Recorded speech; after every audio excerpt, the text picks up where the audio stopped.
From the pages of Wrestling Remembered comes Where Are They Now?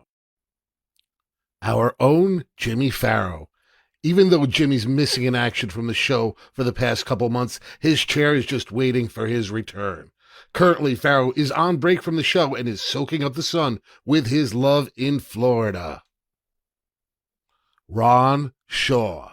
Last we saw Ron, he and Monte buried the hatchet on an episode of Monte and the Pharaoh. Since then, Ron was seen threatening to punch a director after not receiving a role on the senior edition of The Jersey Shore. Currently, he can be seen beating up drunks at his country club. John Cena Sr. John Cena Sr. quickly became a friend of the show during the Thursday Night Wars. Currently, Mr. Cena can be found making his world-famous hot sauce. Daniela Petro. Former co-host Daniela was terminated for breaking the code of conduct of Monte and the Pharaoh and has returned to a life of irrelevance and posting about Matt Riddle on X.com. That's all for this week. Make sure to check out Wrestling Remembered for your weekly dose of wrestling history.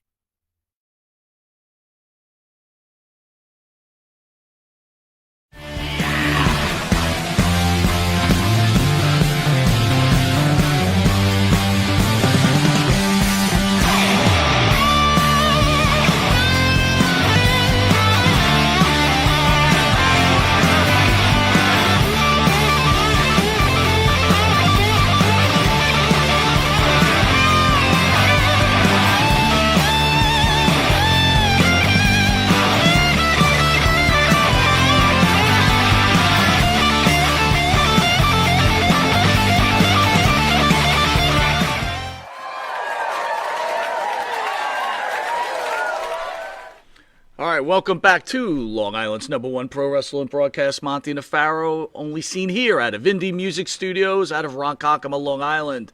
At the board, as usual, Abe, how are you, buddy? Doing good, brother. How do you like that This Is Now, Where Are They Now, created by ESO? That makes me laugh, bro. Cracks me up every time. Every time I see it, it cracks me up. So, speaking of Where Are They Now, I've been talking to Jimmy, and I think good possibility Jimmy makes his return next week.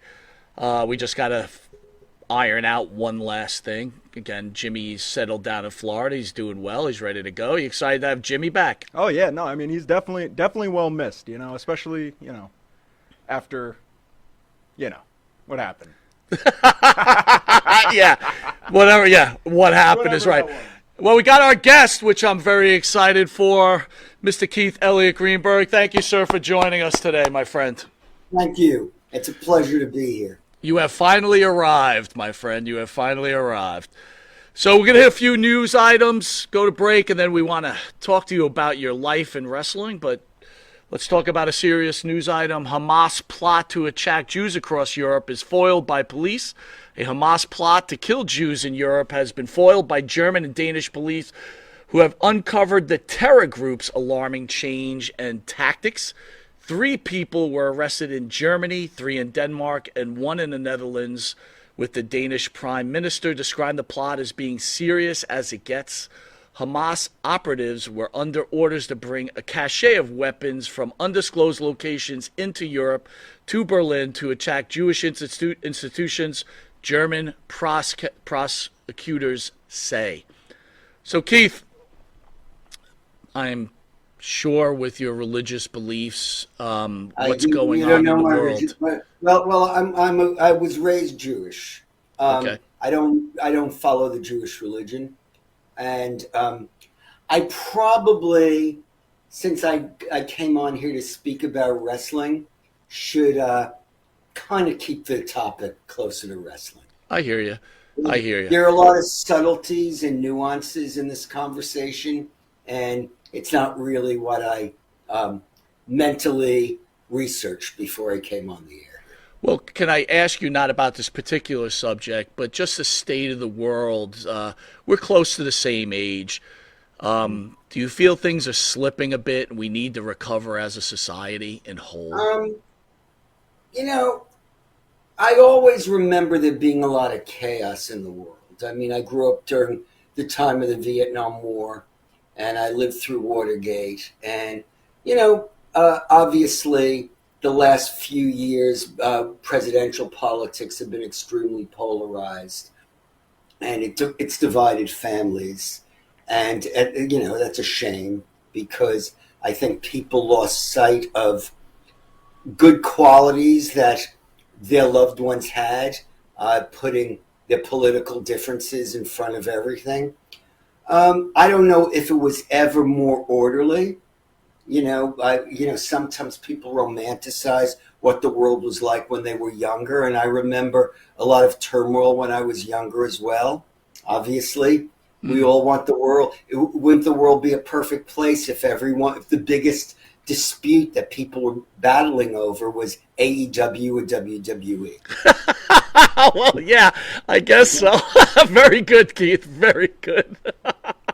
The one thing I will say, though, I understand, obviously, the polarization of the last couple of presidential races.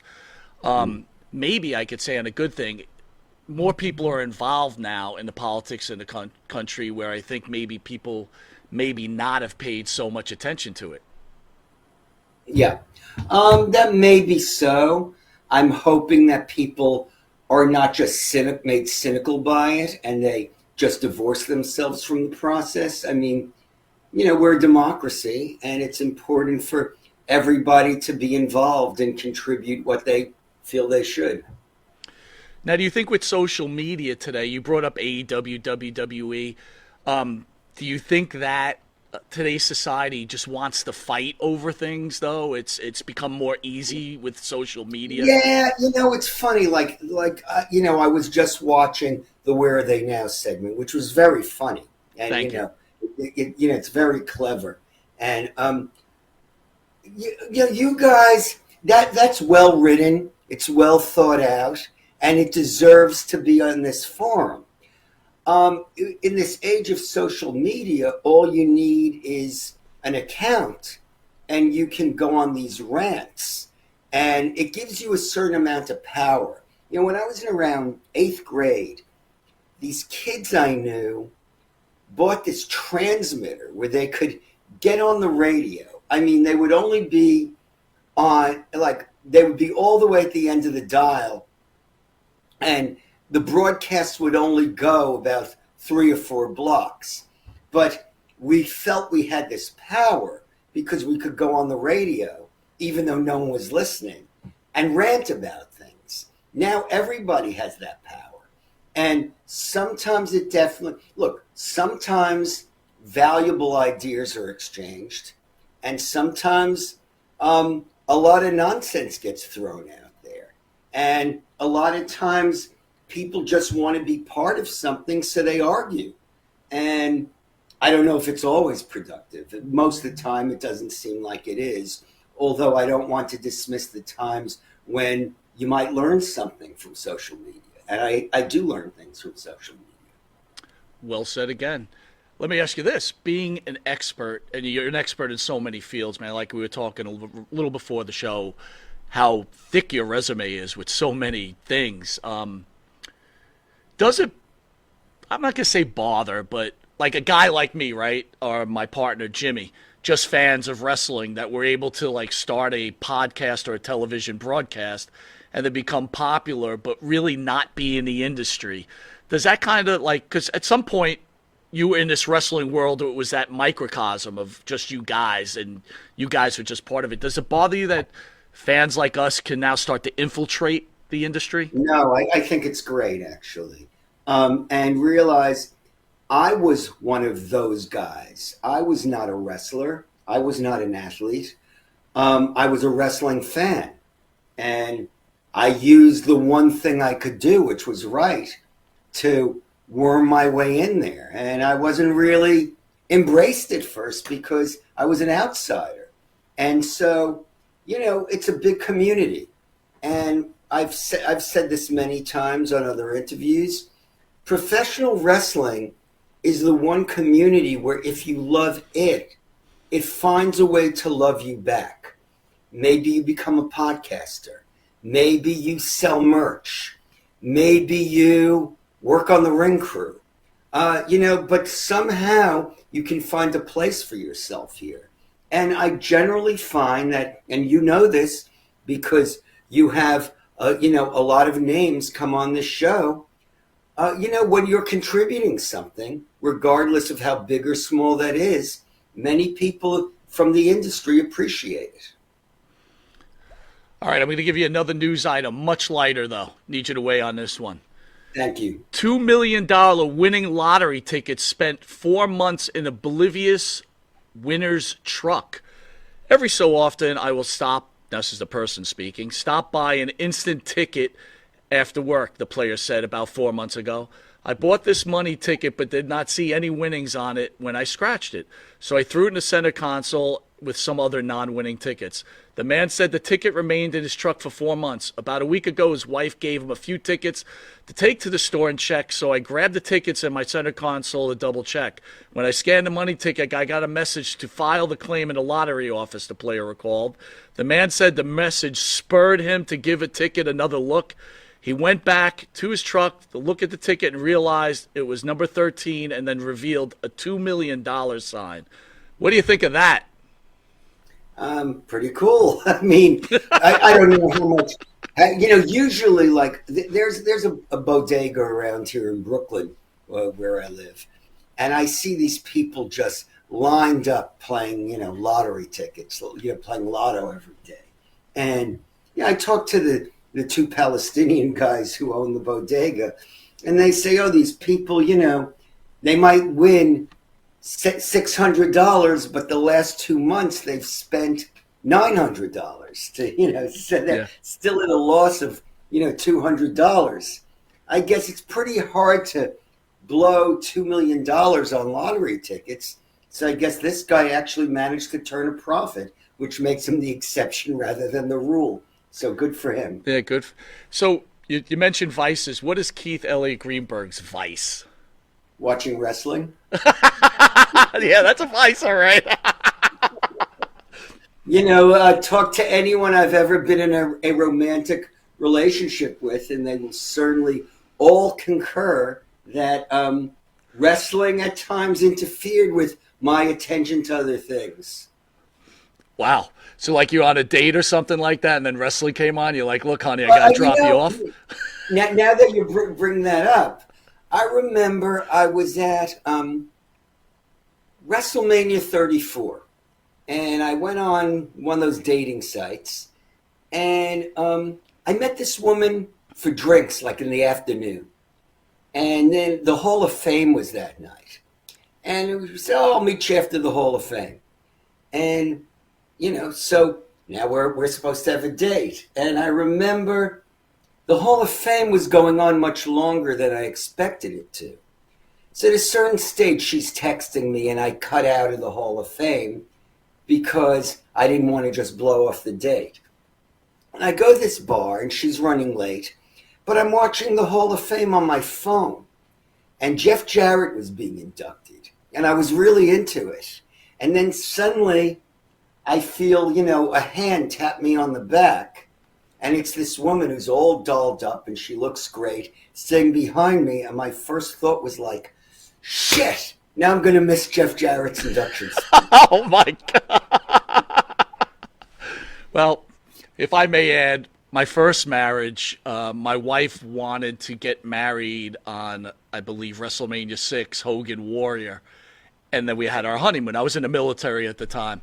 I said, look, we should just put it on another date, right? Because, we went justice of the peace, whatever it was. Right. But she had to get married that day. And I said, understand, when this wedding ends, I'm going to hang out to watch WrestleMania 6. And I did. But I got to tell you, the more and more I think about it, probably not the right thing to do. Probably not the right thing to do, although it may have been the perfect honeymoon night, perfect wedding night activity in terms of the long-term pleasure you derived from it. Yeah, but you see, I didn't get it because I was a Hogan fan, so I came out of that miserable. So it was, it was a bad night. And then that set the tone for the rest of your marriage. Exactly. That's why we're divorced. There you go. Keith, right. Well done. So your marriage would be symbolized by the Ultimate Warrior winning the championship. There you go, man. You hit it right on the head. Listen, before we go to break, reading over your resume, this was incredible, right? I love Roadhouse, the movie, and I've always been a huge Jeff Healey band fan, just huge. But me personally, as a music fan, which I am, I always felt like Jeff Healey never got a lot of love, right? And I was Yeah. amazed that you were involved in, co-authoring the book I about the wrote Jeff with Healey his drummer. band, right? Yes, I wrote it with his drummer, who became a very good friend of mine. And unfortunately, I mean, you're not going to believe this. He passed away this year, and he passed away, I believe, Lanny Poffo passed away first, and on this guy's birthday. And then Tom Steven passed away like a week later. And it was like Lanny Poffo and I were good friends. And then superstar Billy Graham passed away. Then the Iron Sheik passed away. So, I've lost all these people I was quite close to this year. And I guess now when I hear about the Jeff Healey band, it was always informed by Jeff Healey's untimely passing. Now it's mixed in with my feelings about Tom Stevens' untimely passing as well. I got it. Well, But you're right. You're right. Jeff Healey did not get the love he deserved. I mean, he was one of the great, blues rockers. And people, they may have seen Roadhouse, they may have heard a song or two, but in terms of raw talent, I don't think, especially in the United States. In Canada, he's far better known. But in the U.S., he should be, one of the icons. And I don't think they ever got that far. I totally agree. And again, huge fan of his. And I'm going to buy that book now because I was just amazed. What made you get into writing about that book, though? Because not saying it's odd, Keith. I'm just saying it's not quite mainstream. So what made you it was circumstance. I had done a book in 2010 about the death of John Lennon.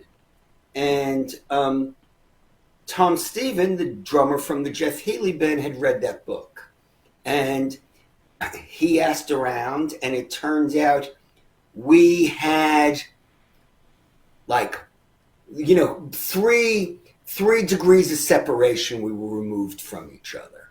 So a friend of mine who was a friend of an associate of his, they communicated somehow. And he and I ended up meeting up in New York. And then, we discussed. I was nervous because I was afraid the book wouldn't get published. And I don't take money from people if I can't guarantee them that their product will be published. But we worked something out, and the book did end up being published. And it's not just a story about the Jeff Healey band. I feel it's a story about every band. And, maybe it's a little bit like any entertainment form, including the wrestling business. Tom said when they weren't making money and when they were just struggling, they were brothers. And then fame hit and money came in and new people came into their lives and people were pulling them in different directions and the brotherhood just evaporated. And I guess that's the story of rock and roll. Amazing. Couldn't agree more. Fantastic. Speaking of bands, I'd like to thank the band that sings a theme song for Monte The Pharaoh and Jimmy Farrell. Along with his partner Bart Griggs, make up the band Wisteria Hall. Wisteria Hall sings such great songs as In My Dreams, This Life, Not Far Behind, Here Comes the Rain. You can find their music on the Wisteria Hall YouTube page. Please go to the YouTube page, hit like and subscribe. Download their music on Spotify, Apple Music, Reverb Nation, or where all audio can be heard. If you didn't know it, you are watching Long Island's #1 pro wrestling broadcast, Monte The Pharaoh. Catch us on the Monte The Pharaoh YouTube page, the Monte The Pharaoh Facebook Live page. Hear us on iHeartRadio, Spotify, Anchor. Catch us on the Monte The Pharaoh Twitch TV page. We're also on New York Cable 3 times a week, where over 150,000 viewers watch us weekly on Channel 115 every Tuesday at 9:30 p.m. and Saturday at 11:30 a.m. and Channel 20 at Tuesday at 7 p.m. I would like to welcome aboard one of our new sponsors, the Gym Administrator, service the way you remember it. They've assembled a powerful team of fitness industry professionals covering a wide variety of industry-related products and services, all under one roof to create a one-stop resource for your club operators to source proven to be reliable fitness industry suppliers and vendors, a place of heavy emphasis on service. So we want to welcome them aboard on Long Island's #1 pro wrestling broadcast. Also, if you don't know it, we're also on a network called Intuitive, right? That's the Intuitive Network. That's INTITIVE Network. They're a midi Netflix, really gaining a lot of momentum. They've got great movies, documentaries, comedy specials, videos, and they are headed by Long Island's #1 pro wrestling broadcast as their mainstay. We'll be right back after this commercial break with the great, can I say, iconic Keith Elliot Greenberg. We'll be right back after this message.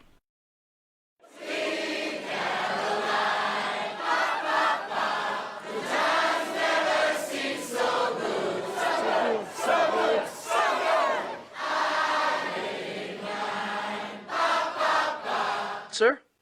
Manscaped? Have you tried the new equipment that's been sent? I'm afraid because it says weed whacker. I'm scared. Maven, Manscaped, what are you thinking about Love Manscaped, dude? Love it. What do you use it for? Necessity. What don't I use it for? Put it this way. The only hair I have on my entire body is these eyebrows. Yeah. That you see. These caterpillars racing to the middle of my nose. That's it.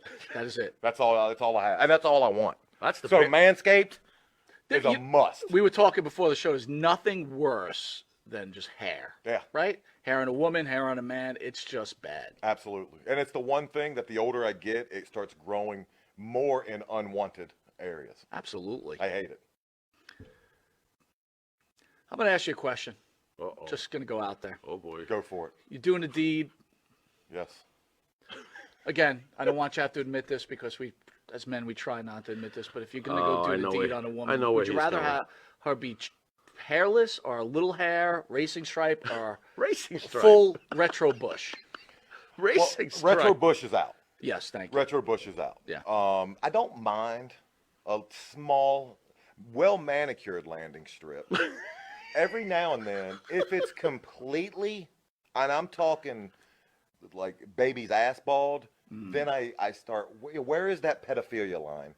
I don't want to Wow. wander into that. That's thought very of it like interesting. that. I never thought about that. You're a Wow. smart dude. Holy shit. So if the landing strip is clean enough for the plane to go in smoothly, you're cool with that? If the landing strip has, like I said, well manicured, Yeah, you can see both sides. It's not Like blinking lights on both sides of that I landing? just don't. I don't want. I don't want the shrubbery going off into unwanted areas on that as well. Gotcha. Yeah, Oh, look but- what you found. Ooh. I got to be all honest though. Hey, the older I get though, I don't think I can be as I found it! I found have it! you ever gone down there and she slowly brings down the underwear? Then What is retro? Just, Absolutely. You're like, whoa. Wow, Yeah, like, I'm like 46, it of pops course. out? Do you like walk out or what do you do? No, I muster through. I muster up the courage to get He's a through. trooper. Yeah. He's a trooper. Gotta give him an A. Not all heroes wear capes. Yeah, There you go. I hear you. There you Listen, go. I couldn't Super say. Bush. I couldn't say it. Well, if you have the same beliefs as Maven, does Manscaped could help you? Absolutely. The weed whacker. Absolutely. What are you thinking? I'm thinking that I may have to, go in a room, close the door, and hang out with the weed whacker for a little while. Yeah, I think you're a retro guy, aren't you? I like 70s adult films, if that's what you're getting at. Yeah, there you go. Yeah, but only with that, Ron we're going to take a Jeremy, quick Batman. commercial break, and we'll be Anyway. back with this wrestling icon, Maven. We will see you in a drop kick second. Drop kick.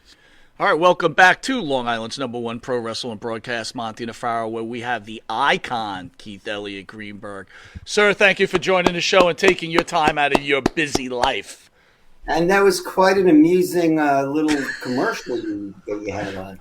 Yeah, we have lots of fun on this show. I told you, it's the lighter sides of thing, you know what I'm saying? But let me tell you, And it made me think, like, I've always liked Maven personally, and I probably saw him about 2 years ago at an indie event. And, look at that personality that he showed on your show. imagine if he was allowed to showcase that when he had that wide spotlight. He may still be around today. I'm of the belief, Keith, that AEW at the minimum should bring him on as an announcer. He would be incredible. In fact, I got to tell you, and again, I'm not trying to brag, but from his appearance on the show, he started a YouTube channel, and now people are starting to realize what a talent he truly is. Right. I mean, and he's so entertaining. I mean, I always knew, because I used to chat with him when he was in WWE, that he was extremely intelligent, but that sense of humor, that's the first time I've ever really seen it on display like that. I got to tell you, the entire interview, hilarious, straight shooter, and really a great guy. And I think now people are starting to realize it. So, again, if I was running a wrestling organization, I would certainly put him behind the announcer booth. I would think he would be pretty good at it. Yeah. But let's talk about you, right? If anyone with a resume like yours, well, first, will you write a book about your life? I don't know. I mean, it's so much more fun writing about other people's lives. And, my last couple of books, certainly there was a lot in the first person in those books, because I did one book that came out in 2020 on the indie wrestling revolution. It's called Too Sweet: Inside the Indie Wrestling Revolution. And, a lot of that is written from my perspective as I went from one indie wrestling show to another. I have another one that came out in 2022 called Follow the Buzzards: Pro Wrestling in the Age of COVID-19. And again, that is also largely based on my experiences. What I experienced as a wrestling fan during COVID, and what it was like to go to these socially distanced outdoor indie shows during COVID, and what it was like to just watch wrestling during COVID. So there's a lot of me in there. I also I have a monthly column in Inside the Ropes magazine, which is UK based, but now because of Pro Wrestling Tees, you can purchase copies through their website and actually get very up-to-date issues. And it's an old school newsstand wrestling magazine with a very modern, forward-thinking sensibility. And I write a lot in the first person there. So I feel people have a sense of who I am, and I don't need to go back and say, hey, did I ever tell you about the time I met Blackjack Mulligan? Although I will tell a story now. You mentioned at the top of the show, you mentioned my Jewish ancestry. And when I was a kid, I was in Hebrew school at the Clearview Jewish Center in Queens. And Pedro Morales was going to have his first title defense against Blackjack Mulligan that night at Madison Square Garden after he'd won the title from Ivan Koloff. And the kids in the class were talking about it. And we were very excited about it. And the rabbi wasn't really paying attention to us. And then suddenly he's like, what's going on here? And this one kid in the front goes, well, who do you think is going to win tonight? Pedro Morales or Blackjack Mulligan? And the rabbi paused, smacked the kid in the head, and went, Mulligan Schmulligan. And I will say, in my life, I have had the opportunity to tell that story to both Pedro Morales and Blackjack Mulligan. It's a pretty good story. When you wake up in the morning, right? Here you are, Keith Elliot Greenberg. You wake up. Do you pinch yourself and go, boy, am I blessed? I don't know if I do that. Because like everybody else, I wake up to responsibilities and issues and what have you. But I don't take things for granted. It is a blessing to be part of the community that we're in, to be part of this wrestling community, for you to have people like Maven on your show so loose that they can just show their true selves around you, and for me to go, be in the press box at WrestleMania, or for me to, be in the media scrum after an AEW show, or for me to hang out backstage at a GCW show, as an honored guest.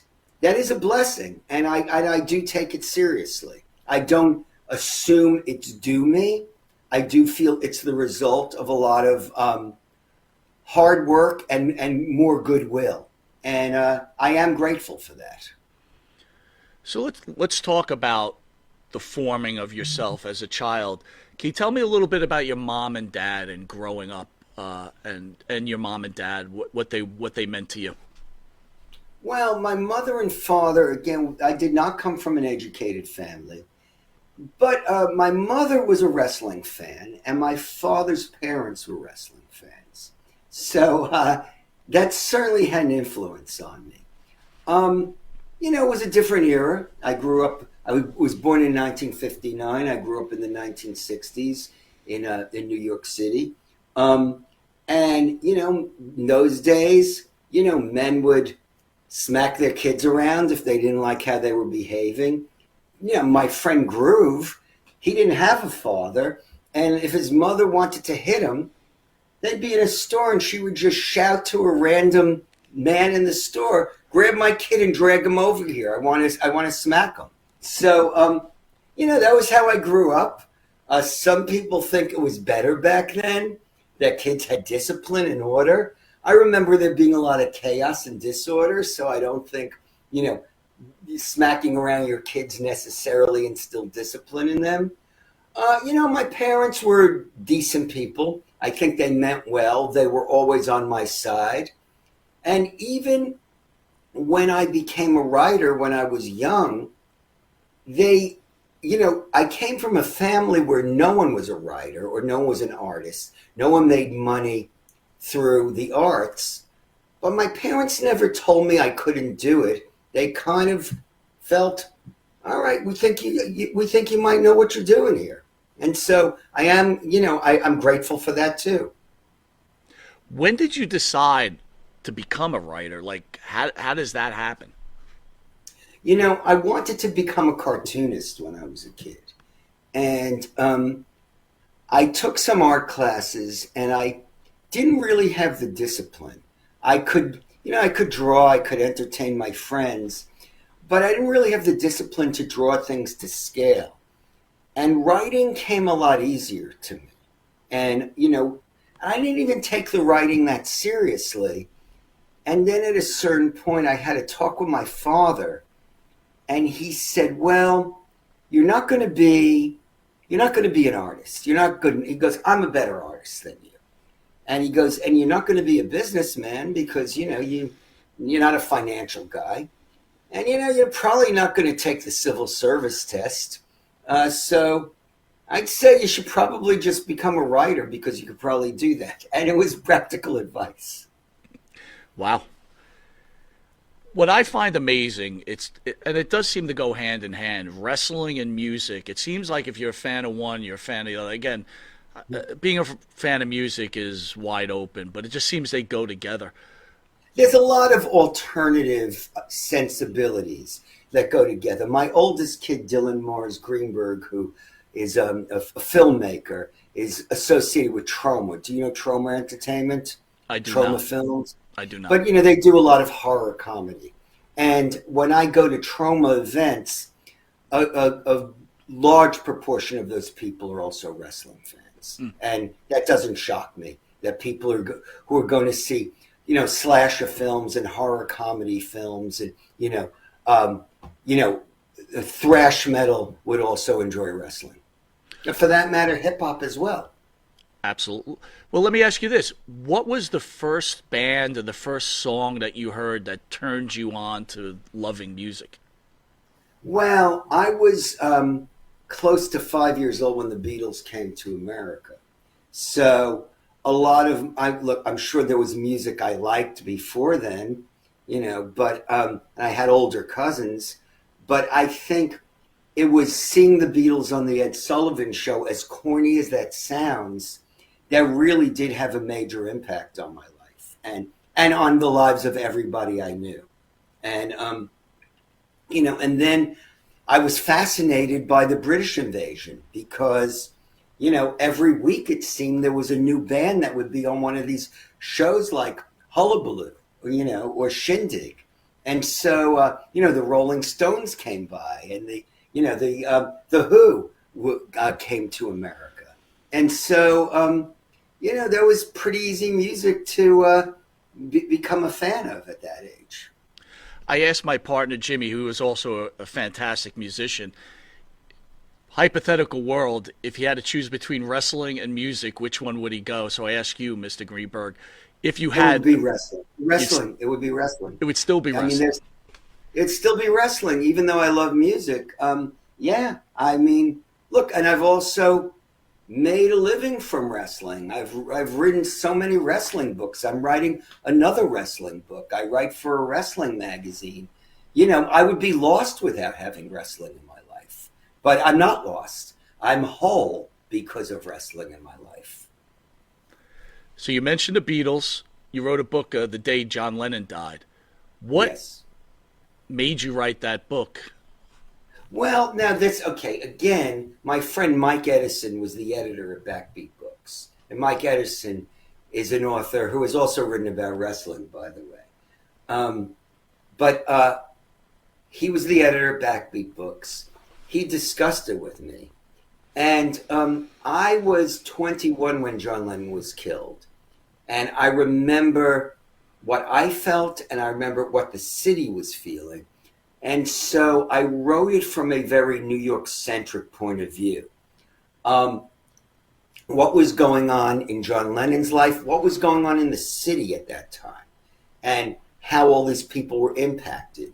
And so I interviewed Ed Koch, who was the mayor at the time. I interviewed, the first police officers on the scene. I interviewed the surgeon when John Lennon was in the emergency room. And I interviewed just regular fans who spontaneously converged on John Lennon's building, the Dakota. There was no social media saying we're all going to the Dakota. They just knew to go down there. They felt it. And so it was like, they were pulled there by a magnetic force. And, it's quite a window into a very unique time. And it was, John Lennon was also, even though he was from Liverpool, he lived in New York and embraced New York. So there was this feeling of loss because he had become a New Yorker. Many people move to New York and they never become New Yorkers. He had, and then someone came from the outside and took him away. Do you remember the day he died? Where were you the day he died? I was at my friend Dave Becker's apartment. He's since passed away too, which happens as you age. A lot of people pass away. Right. And I was talking about something else with another friend there, and Steve Yagoda is his name. And suddenly, we always had the news on at like 11 o'clock. We would just put the news on if we happened to, we were young guys, so we were like going out at like 11 o'clock, even though it was a weeknight. And, we put the news on and they announced that John Lennon had died. And, no, he'd been shot. They didn't say he died. Obviously, we stopped what we were talking about. And at first, I remember all three of us thought that it must have been like maybe a bullet grazed him, maybe some nut fired a gun and they didn't get that close to him. And very quickly it became apparent that it was very serious. And I don't remember when it was, but I remember the announcement that not only was he shot, but he had died as well. And there was a wrestling show that night at Madison Square Garden. It was earlier in the night. But, people tell stories about walking home or walking, out of Madison Square Garden and hearing a buzz going on in Manhattan about John Lennon possibly being shot. I don't know, you give me chills right now. You're bringing me back to when that day happened. As a Beatle fan myself, it shook my world for quite a while. How old were you at the time? Right, I got to be like my early teens, I think, and I had pretty much just discovered the Beatles and really became a big Lennon fan.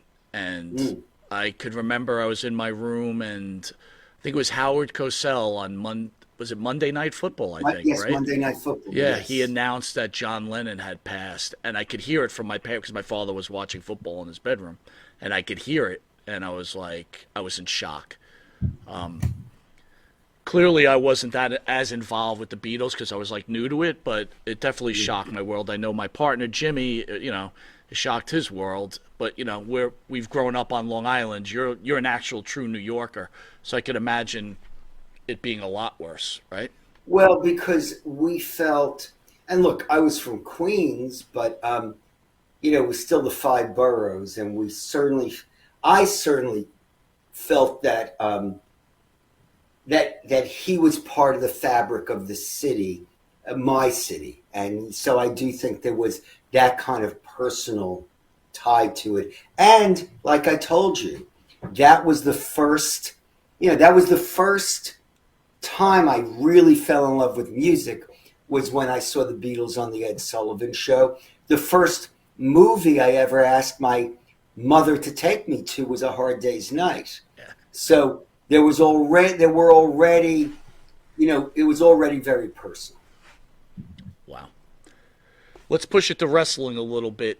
What wrestler, what match turned Mr. Greenberg onto wrestling? Well, wrestling had always been on, but I do remember an angle. Maybe I was in seventh grade by this point. Yeah, I'd seen wrestling because my grandparents watched wrestling. And I believe I had been to wrestling. I believe I had an uncle who was working as a baker in Connecticut. And I'm almost certain we went to a show where the Sheik appeared in the mid-'60s. But I remember watching on Spanish television. We received wrestling from the Olympic Auditorium in Los Angeles in Spanish.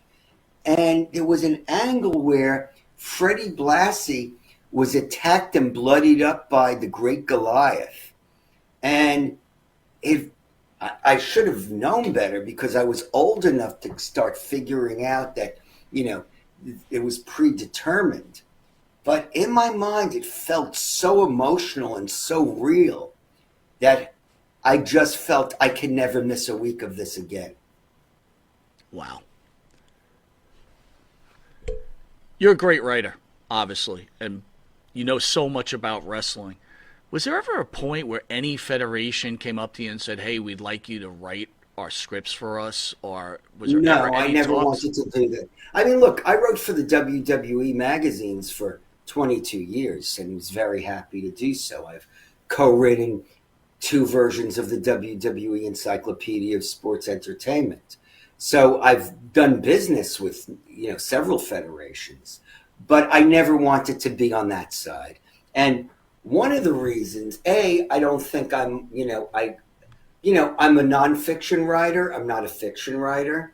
The other thing is I remember like being in a car with some of the wrestlers and then really being disgusted with some of the show writers who were coming up with their storylines for them and saying, "Oh, look at this, I'm being buried again." Or, I thought I was going to get a push, but I don't know. This guy, he always wants to make me look like a fool. And I never wanted to be that guy. So I'll ask you, so obviously Vince Russo, who did great in the Attitude Era, he was a writer who eventually became script writer. What were your thoughts at that time about his script writing? Did you enjoy it, or were you not so happy with it? Vince Russo I consider a good friend, and that has nothing to do with wrestling. I always say that. I wasn't thrilled with everything Vince Russo came up with as a fan, as a human being. If Vince Russo called me now and he was in a jam, I would go and I would run down there. He is a good guy. Always was a good guy to me, and I believe he is a good guy in his heart. Um, I was excited for him when he made that jump from just being a writer and to having a more involved role backstage. I would not have put myself in that position because I always feared that if you make yourself that visible, you'll make more enemies. Russo didn't seem to care about that. So I was happy for him that he was playing a larger role, but then sometimes I would see some of the, especially when he was in WCW, I would see some of the things he came up with, and maybe I felt a little uneasy for him, especially when his ideas didn't work the way he thought they would. Today's wrestling, obviously you and me, well, I'll say I'm more of an old school guy, right? I grew up on it. Again, not that I don't enjoy today's wrestling. In fact, Roman Reigns, I'm a big fan of. I'm a big fan of what they're doing with him. Would you, as a fan, put Roman Reigns at least approaching the Mount Rushmore of professional wrestlers? What are your thoughts on Roman Reigns? I mean, look, certainly Roman Reigns has carried the last few years of wrestling since he became a heel, really, because I remember, I don't even remember who said this, but I remember hearing, Roman Reigns is the coolest guy you'd ever want to meet, but you wouldn't know it when he's playing this like clean-cut babyface role on TV. And then, he came back after he took time off because of COVID, and they did that storyline where he beats up on his cousin, and then he was, a vicious guy, and he was a dangerous guy, and he was a believable guy, but he was also, in his own villainous way, a very cool guy. So his period in the sun, I would say it's limited. It's just, even though he was pushed, I feel his heyday has been just the past few years. I think had he been allowed to be himself, had he come up in an era where maybe show writers were not always giving him things to say, I think we would have been seeing that side of him for far longer. I would say in terms of the respect he enjoys from both old timers and young people, I would say it's fairly universal, and I'm sure you've heard the same thing. Absolutely. Here's one thing that bothers me. I was introduced to wrestling during the Bob Backlund, right? I'm a WWE guy, Northeast, obviously. Mm-hmm. How do you feel about the WWE kind of trying to wipe out Backlund's history in order to Reigns to chase Hulk Hogan as number 2? Well, are they wiping out his history? I guess they're not acknowledging him a lot. Well, they kind of have Hogan as being the next guy up. They kind of push Backlund out of that spot. I know what you're saying. How much have they really played up Bruno either? I mean, when you think about it, Bruno won the title in '63 and lost it the first time in '71. So no one can even go near that. I do find there's a dividing line. And this, I've known this for 20 years when I started writing these books for WWE. The books that predated the Hogan era just didn't sell. The people at Simon & Schuster told me that. It's almost as if that was some other kind of wrestling. And Hulk Hogan is the beginning of wrestling history. And I guess that's, if you look at the market value of how pro wrestling is perceived. I think Backlund was a great athlete, and I think that he should always be acknowledged. I was very heartened, I think, in 2013 when him and Bruno were finally inducted into the Hall of Fame. It was long overdue. I don't think WWE, I never feel like they're trying to bury Backlund. I think they're really just trying to elevate Reigns and the importance of Reigns as champion, because it is very rare in this era, in this modern era, for somebody to hold a championship that long. But are you okay with that kind of liberty they're taking? Like, I don't want to say They erasing always, history. I mean, look, I don't say they're erasing history, but look, there's always, yes, there always has been a bit of liberty taken. I just was writing about this. I'm working on my next book now, which is about how WrestleMania 3 transformed the industry. It's for the same publisher, ECW Press. And I'm writing about Harley Race. And I remember I was working for the WWF magazine at the time when Harley Race came in. And we couldn't say that he was an 8-time NWA champion because we weren't allowed to acknowledge the NWA. I was allowed to write that he's been a champion all over the world. And they gave him a crown. They called him the king. So maybe they were acknowledging his importance. But it was a little frustrating because he's one of the greats. And I wish I could have blatantly said he is one of the great champions of all time. Speaking of WrestleMania 3 you just brought up, would you consider Hogan Andre the greatest match of all time, or maybe the most important match of all time? Well, the greatest, of course, it's not going to be. Important, I would say, especially since I'm writing a book about why WrestleMania 3 is so important, how it transformed the industry. It is a symbol of when the perception of wrestling truly changed. People were completely invested in that match, so much so that they sold out a football stadium. And let's not, let's look at what wrestling was like before 1987. The notion of professional wrestling selling out an NFL stadium was kind of unthinkable. And if you were a sponsor, if you were a licensee, if you were in the business world, if you were in advertising, like wrestling was considered low-grade entertainment. It was considered almost a throwaway diversion. And this proved, the Hogan versus Andre, people who were not wrestling fans were caught up in the anticipation of that.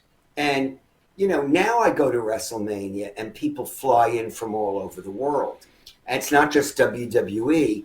It's a week of wrestling-related activities of all sorts. There's wrestling comedy shows. There's wrestling documentaries. There's indie promotions from, Tokyo Yoshi, the women's wrestling promotion from Japan, was in Los Angeles last year, WrestleMania. Progress from the United Kingdom, it puts on a show WrestleMania week. WXW from Germany. I went to one of their shows a few years ago in New York, WrestleMania week. All of that happens now because of WrestleMania 3. And so it was the WWE or WWF marketing machine, but I think Hogan versus Andre, in terms of importance, those two guys are the ones who drew everybody to that particular party. You mentioned the Iron Sheik's passing this year. I know you wrote a book about him. Yes. Why did that not get published? Well, I have a theory about it, and Theories work well on this show, man. It's all good. I was asked. I actually was paid twice for that book. I wrote it. At the time, the Iron Sheik still had addiction issues, and WWE felt, how are we going to put this guy on the road to promote a book when he hasn't gotten his life in order? And then he kicked drugs. I wrote an article for Playboy magazine about him, and I mentioned that he had, that drugs were no longer part of his life, and he reconciled with his wife. And so then WWE said, okay, now ECW Press wants to do the book. So, you rewrite it, you're doing another version of the book. And then I think it was one of their lawyers called me and said, well, is there any way to sanitize this? It's like, not really. I mean, he's the Iron Sheik. These are his stories, and they're not pretty stories. They might be funny stories. Some people might think they're tragic stories, but this is his life. And I think at the time there was the belief that WWE would say we put smiles on people's faces. That maybe this book was going to put the wrong kinds of smiles on people's faces. Well done. I still believe, though, that one day that book will see the light of day, and it may be, when Triple H's daughter is running the company. But you and me be a long time gone by that. Forget it. We'll be gone. We'll never even know. We'll never even know. But because I was in the Iron Sheik documentary that appeared on A&E, and they. Someone from WWE had a copy of the manuscript and gave it to the producer. So they said, here, read this. This will help you understand the real story of the Iron Sheik. So, Wow. They weren't hiding it anymore. And they had me talk about a lot of those stories that they felt were, too raw to expose to the public. So who knows? But at least... It's changing now, so who knows? Maybe in a week or so, Right. maybe they'll change their mind. Hopefully, because Right. from what I understand, it's an incredible book. All right, so- Keith, I want you to appease me a little bit. I want to have a little fun with you, right? Obviously, you're a wrestling genius. I wouldn't go that You know far, your but, resume, and again, incredibly honored to have you on the show. We put together something called Grilling Greenberg, where I'm going to ask you 10 questions. You're going to answer it, right or wrong, and we'll see how well you do, okay? I usually do very badly at these. Well, we'll see. I honestly don't think you'll do that poorly at it, but let's see. You ready for question 1? Yeah. Grilling Greenberg. Who was Fred Blassie's first Intercontinental Champion as a manager? Okay. Did he have Pat Patterson? Take your time. Hold on. No, that would have been the Wizard with Pat Patterson. Well, that's a good one. DiBiase was a baby face then. Spiros. I don't know. All right, what's the answer, Abe? That would be no one. Fred Blassie never managed an Intercontinental Champion. These times you're right. I couldn't think of anyone. A little tricky. All right. The trick question, yeah. So I was right, actually. You were actually right. You want to change that to a ding? Yeah. Producer gives you look at that. 1 for 1. Question 2. Who holds the record for the longest single WWE championship reign? Bruno. Producer? Yeah, Bruno. There you go. Keith, you're killing it. You're 2 for 2 right now. All right, gets a little tougher. Yeah. Who won the first ever Royal Rumble match in 1988? Was it Hacksaw Jim Duggan? Producer? Oh! There you go. Damn. All right. We got to get tougher, Keith. This is like softball season for you. This is nothing. All right. Who did Ric Flair defeat to win his first NWA World Championship? That would have been Dusty Rhodes. Producer? No, sorry. What? Wait. Yeah, Dusty. Oh, Yes. all right. Oh, good job, Keith. Well done. 1981, I think. Not bad. It was at Memorial Hall in Kansas City. Kansas. All right. Question 5. What was the original name of the stable that eventually became known as the New World Order? The Outsiders. Producer? Keith, you're killing it, man. This isn't right. God, I got to ask tougher questions. Number 6. Who did Sting face in his first ever match in WCW? First match in WCW. Oh my goodness. Because he would have been established. That is a good question. Hold on. I don't know. I'm thinking that would have been when he came over from the UWF. I'm going to guess Eddie Gilbert, but I'm probably wrong. Producer. Oh, Ric Flair? Oh, See, now that's fact because I know all about the Clash of the Champions with Ric Flair, but that could not have possibly been Sting's first match in WCW because he came over when Bill Watts sold the company. But anyway, okay. well, let's think about it this way, Keith. It could be a bit of a trick question, right? Because he came over when it was still the NWA, right? And then That's true. it switched over to WCW, so Sting was already established. Right, and I think 1988 they were still calling it the NWA. But anyway, okay, good. Okay, All right. next. So far, so good, though. Doing very well. This one's a little bit tough. Number 7. Who won the first ever WWE King of the Ring tournament? Harley Race. Producer? Morocco. Magnificent Morocco. You won the second one, right, okay. Keith, thoughts on Don Morocco? I think he was great. I mean, that's a guy, we were talking about Roman Reigns. Think about if Morocco at his prime in this era, the kind of matches he could have had with Roman Reigns, how evenly matched they would be. Like two bulls just kind of goring each other. Yeah. Huge Morocco guy. Sometimes I don't think he gets enough love, that's for sure. Oh, he definitely doesn't. I remember watching a match when he was Intercontinental Champion against Rocky Johnson in Madison Square Garden, and I think it was a Broadway. Like the time was ticking down. Rocky kept rallying. He'd almost beat Morocco, and then he had him beat, and it was 1, 2, ding, ding, ding, ding, ding, and it was just great. How great was wrestling back then, man? I think I was there live for that one. I got to try to think of it. Question 8.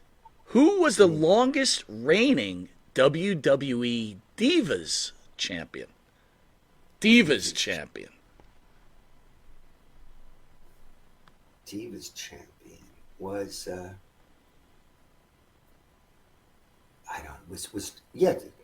was Trish Stratus perhaps? Producer? Wow. Nikki Bella. See, Keith, you're that's doing where great, though. These are a little tough. All right, question 9. Which tag team did the Dudley Boys defeat to win their first WWE Tag Team Championship? I'm guessing. This is a guess. I'm going to say the Hardys. Producer. There you go. Nice job, man. All right. Final question, Keith.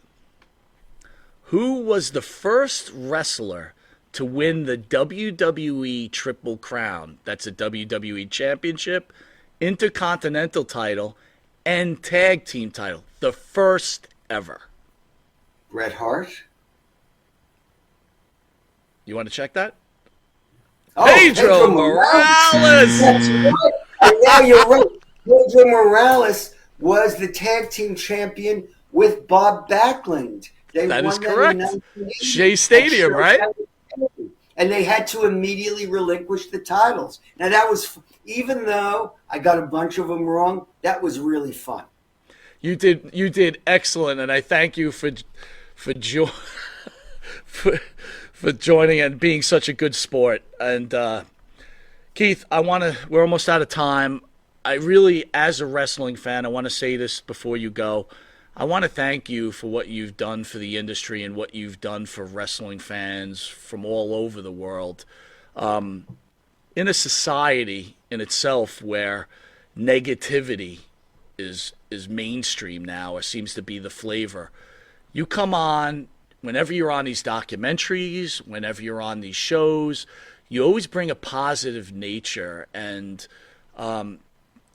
thank you for making a difference for fans like myself. And thank you for what you're doing. And I really appreciate this forum. And I think we're both in the same category. We're both, when you're talking about the wrestling you watched as a kid and we're around the same age, there's love there behind that. And I think, that just, it emanates from you. And I think that's why the show is so much fun. Oh, Keith, those are very kind words, and I thank you for that. I'm humbled by your words.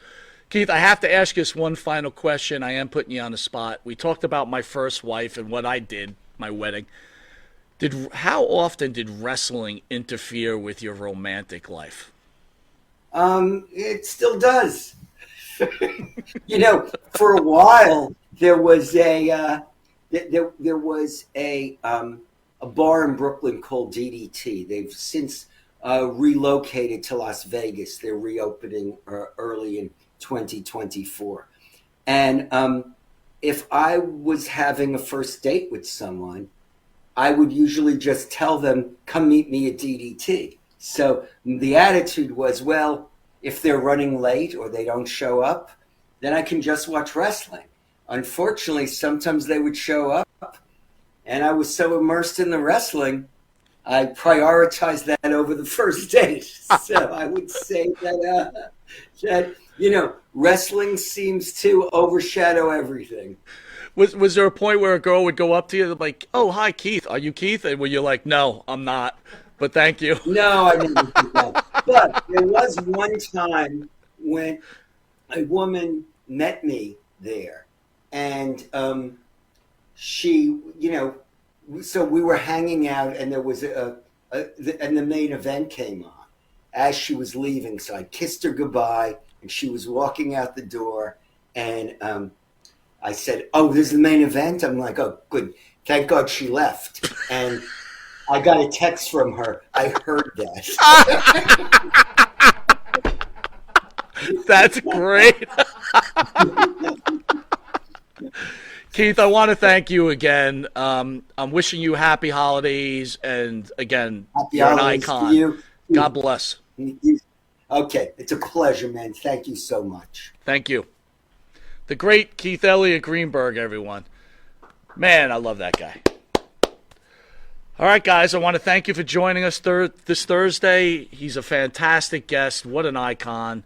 We'll catch you guys next Thursday before the holiday. I think we have Justin Credible in, and possibly the return of Jimmy Pharaoh, which I think will be happening. That's for sure. I want to give a little roll call before we go. Again, thank you all, but I'm going to go from the top because I love every one of you. Jason Morning, thank you. Benny Scala, your loyalty to this show and the channel is incredible. Jason, thank you. Maria Davis, God bless you. RJ Hudson, love you. Phil, you're the man. Who else we got here? Isban, always aboard. Thank you, sir, for the support you give all the time. Steve, God bless, my former military partner back in Louisiana. My friend, always good to see you on the show. Let me see who else is here. Matthew Holland, how are you, buddy? Good to see you. Hope all is well. B40, you're always here, my friend. Good, thank you, as always. ESO, always controlling the show. I know I pick on ESO all the time, but he's one of the best people I've ever met in my life. He's a good, honest human being who does nothing but support everybody. So if you're lucky enough to be friends or know ESO, Bruce, he's just an incredible human being. Let me see what else we got here before we go. Sorry, guys. I think that could be it. If I missed anybody, I'm sorry. I've been known to do that. Well, anyway, we'll see you next Thursday. Again, possibility I'm going to have a Sunday show with Steve Kern in studio. If it does happen, I will tell you people, if you remember, Steve Kern was supposed to be on before, and he kind of got pissed off at me. So this will be addressed on Sunday. I can guarantee you that. So that is a must watch. And I got to tell everybody out there, Keith Elliot Greenberg, this guy, if you love pro wrestling, is a treasure. And what he has done for the industry and for fans like all of us, because we're all fans, we should be happy that this man has taken time out of his life for his love of wrestling and what gifts he's given all of us. He's incredible.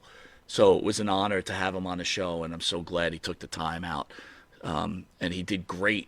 Jay Will, I don't think you said your name. Love you, brother. Jay Will, Steve Kern, a Christmas gift for you. Yeah, that's right, on a silver platter. And trust me, it will be on a silver platter. It may not be a long interview, guys, so you may want to tune in right away. Again, back to Keith. The guy's just an incredible human being, and I think when people say positivity brings positive results, that guy is the perfect example. But anyway, I love you guys all. I love every one of you. Your loyalty to the channel and to Monte and the Pharaoh and all these other wonderful shows we have on are, I'm humbled. And I'm glad that I get to say Merry Christmas and Happy Holidays to each of you on next Thursday. Love you all. See ya.